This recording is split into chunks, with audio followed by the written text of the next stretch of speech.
Greetings, everyone. This is your favorite food alchemist on Sunday.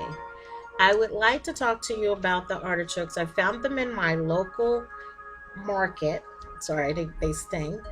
And I wanted to show you how to prepare them and some different things that you can do with them. Well, just basically how to just basically actually, going to turn the music down a little bit. I wanted to show you how to clean them, break them down, and boil them. And then I can tell you some other things you can do with them after that if you don't mind. So if you will be staying tuned with us, I thought we'd listen to music as I talk um, and see how you feel. So it's for me, it's very good. I love music. So you're not just feel like you're hearing my voice and nothing, just, okay? So, or I can look for some other music. Um,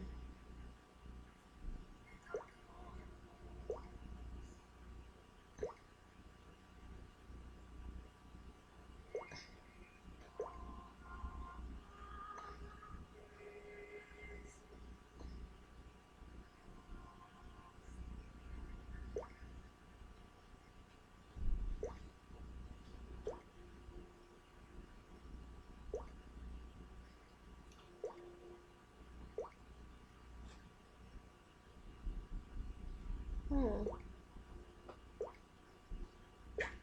I know you're like, what? Well, I guess it's meant for us to listen to this.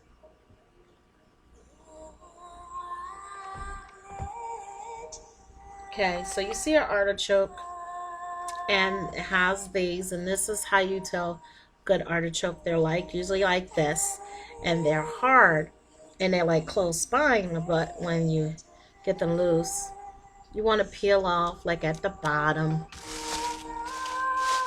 Peel at the bottom and take this down. This beautiful artichoke. So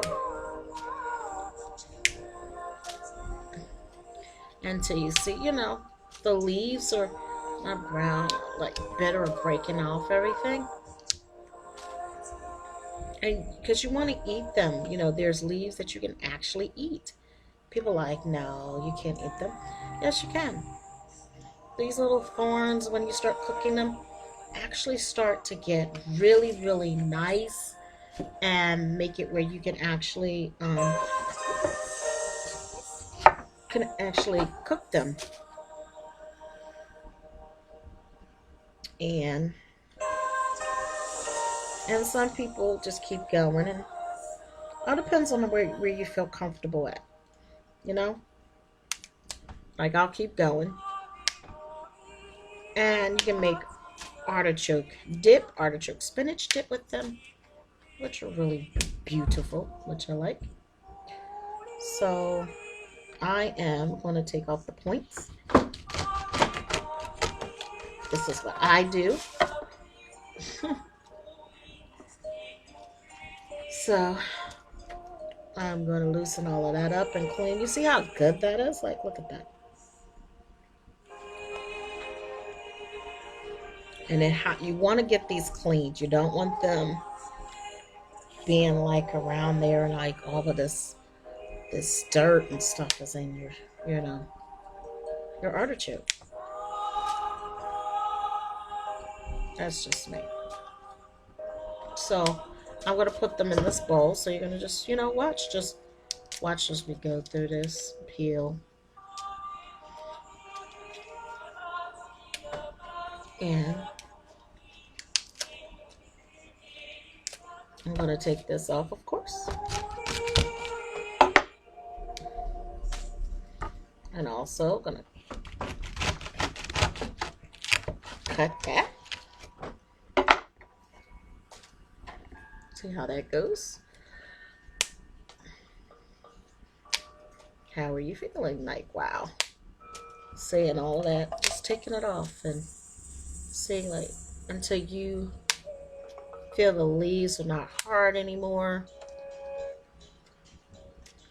And like I said, you can make artichoke dip. with this. And I love cleaning it out.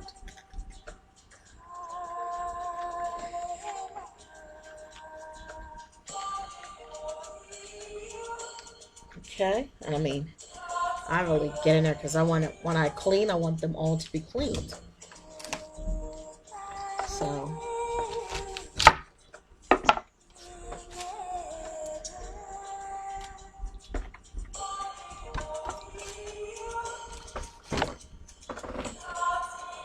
sorry, my table's not the best. But like I said, it gets the job done, right?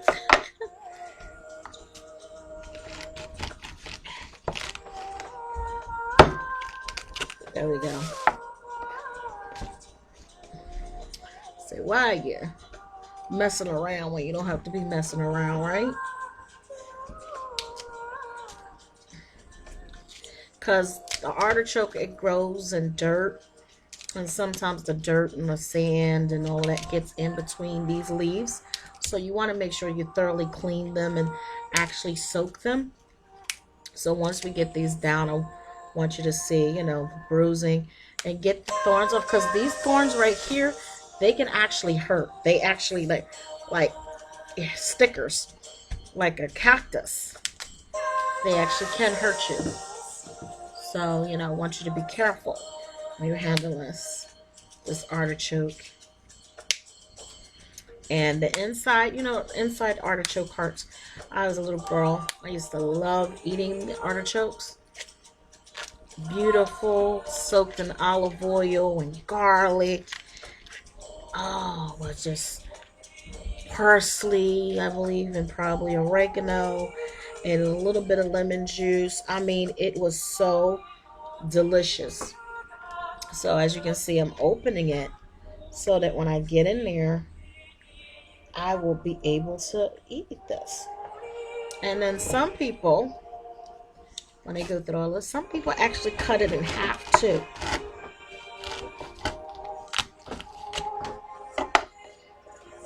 And we can do that too. Cut it in half, and I can show you what it looks like. So, cut in half because they're beautiful. Like I said, they are just so delicious. I love them. So, you know, almost didn't open this one. Almost. So far I only did 3.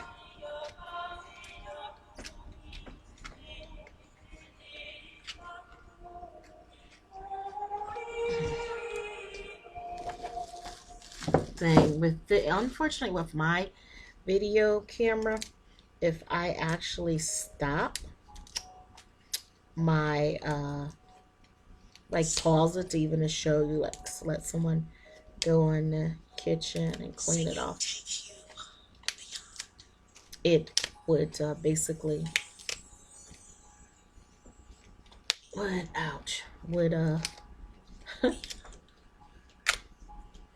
be away. Oh gosh, look at that, like a lot of them. You'd be surprised at what you get when you start cutting away at this. And these thorns, they hurt. Remind me, like I said, they remind me of cactus.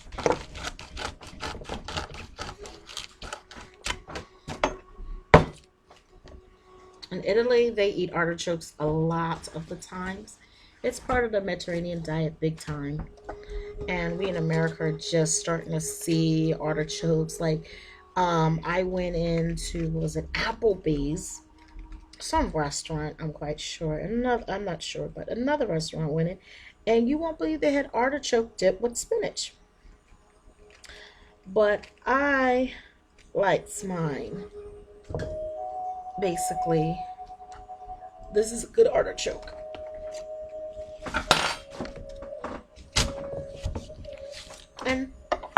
And you can find these stuff in sale, and you believe like in your little markets, like maybe little Asian markets, was on sale at a market called Mekong, Mekon. on South Dobson in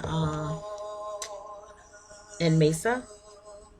It was on a very, very nice store. It has a lot of the Asian and Vietnamese and Indonesian food. It has fresh fish market. It's almost like there is another store out here like Lily's. And that was the market I was turned to when I lived in the West Valley at one time, and went there, and they had all the stuff that I like, just fresh oil, and they had what else? Rose water that I used to make baklava, and the baklava that I used like I thought it was Armenian, but as the dish that I like was actually from Persia. Believe it or not, made with rose water, and that was the dish that I was taught to make. But in my book, that I learned it from the Joys of Cooking back in the day, it said that it was actually Armenian, and they said the Greeks actually used lemons and orange flavors, citrus flavors. That's what I was told at the time. So what I'm gonna do is ask my assistant at this time to go and actually clean. So I'm gonna talk to you for a little bit. So I'm gonna shift the camera, from myself and ask her to wash this off. Then I'm gonna cut these up, and then I'm gonna put a little bit of salt in the pan, and I'm gonna show you exactly what can be done, so that you know I try to cut her out as much as I can, so you can probably see the camera in here and all the stuff that's doing. But I'm gonna cut it in half, and I'm gonna put it in some lemon water, which I happen to love lemons. I happen to love lime. I happen to love citrus. But as I was saying about a Parisian, about the market called Lily's, it had a uh, rose water, which I was looking for that I couldn't find when I first came here years ago. And then I had this phyllo dough, and I was looking for that, and it was like they had everything that was Indonesian, that was Asian, that was Greek, that was African. You walked up and down the aisles. It was like this international market. Lily's was just not an Asian market. And then they had the fresh market, where everything is fresh. They had fresh fish that was flown in. Some of it was frozen. Some of it was, like I said, fresh. Then they had the chickens, and you get to see where they come from, and then you can ask questions if you know what to do, or just your way of doing stuff. I had no problem. They had goat there, which I had never seen in a store before, besides going to a Caribbean store.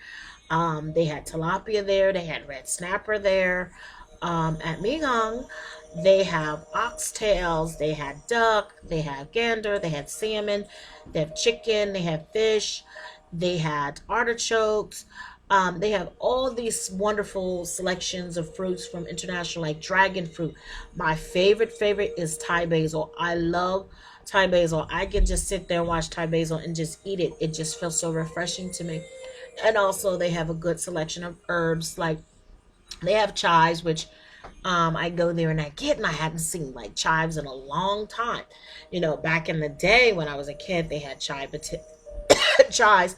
You would put them on a potato, and that's all you get, like sour cream and chives. That's all I knew it was. But then I found that there's other dishes that you can use chive for. So I learned that then they have the long green beans, like we have little thin string beans, but these are long. They're like this long green beans, and you can make. And what I did for those green beans, which was something simple, I took the green beans, I, took off the ends, and basically I blanched them.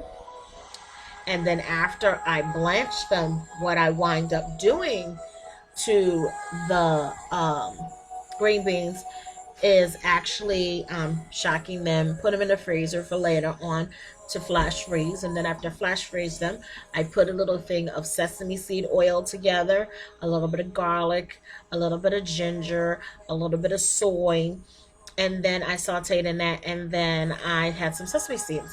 So to me, that was like the ultimate. Okay, now that she's back, I'm going to show you, my thing. Then I'm going to cut in half. See how beautiful that is? And it's washed. And you'll see the little heart inside here. See that little beautiful? That's a heart. All of this is so beautiful. So we're going to put this in a pan. I'm going to cut these. Okay, and we're going to put them in. I mean, these are beautifully. She did a beautiful job cleaning them. Thank you, my dear. They look so beautiful. They're just really, and I mean, they're nice and soft and pliable, like I like to work with them. So it just makes, like I said, this is just going to be beautiful. So you guys can see a little bit. I'm actually using my frying pan, but if you have a steamer, you can do them, or a bigger pot, you can do it at the time. Like I told you guys, if you don't have something makeshift and make it work for you. So see what stuff. Don't just say, oh, I can't do this because I don't have this, okay? If you were on a desert island, what would you do? How would you make stuff work for you? That's how I look at it. There's always a makeshift something. And whatever's negative, try to turn it around and make it positive, because you can. And it could be a beautiful experience. You would have never known unless you try. So always try. Do not give up on something because it doesn't seem right. And you'll know if it's right or not right for you. So this is what I do. And you put them in the okay. This is how I have them in my frying pan. So what I'm going to do is take some lemon juice that I had my other assistant do, is actually squeeze fresh lemon juice. Fresh, see? This is beautiful. Don't want to get too close to my computer. Don't want to fry it. So I'm going to put just a little bit over. Okay.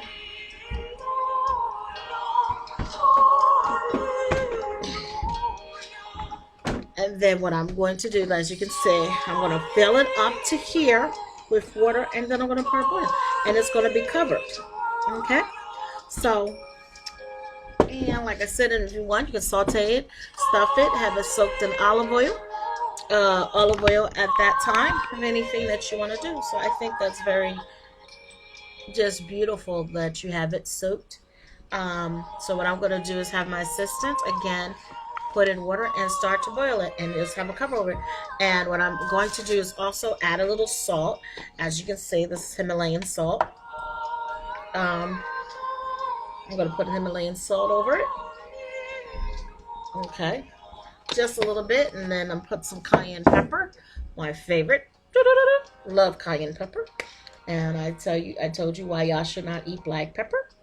It's not good for your digestive system, and it does its damage. And cayenne pepper actually heals the body.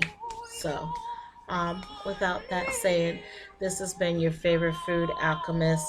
I want to say love, light, life, longevity, and much prosperity to all of us.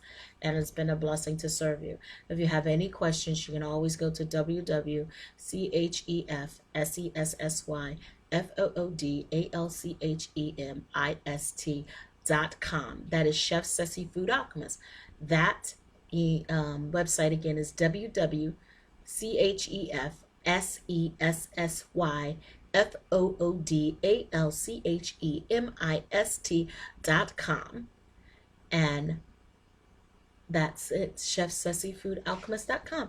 I hope to hear from you, and I hope you have questions, or what you can do is post a response down there on my YouTube screen.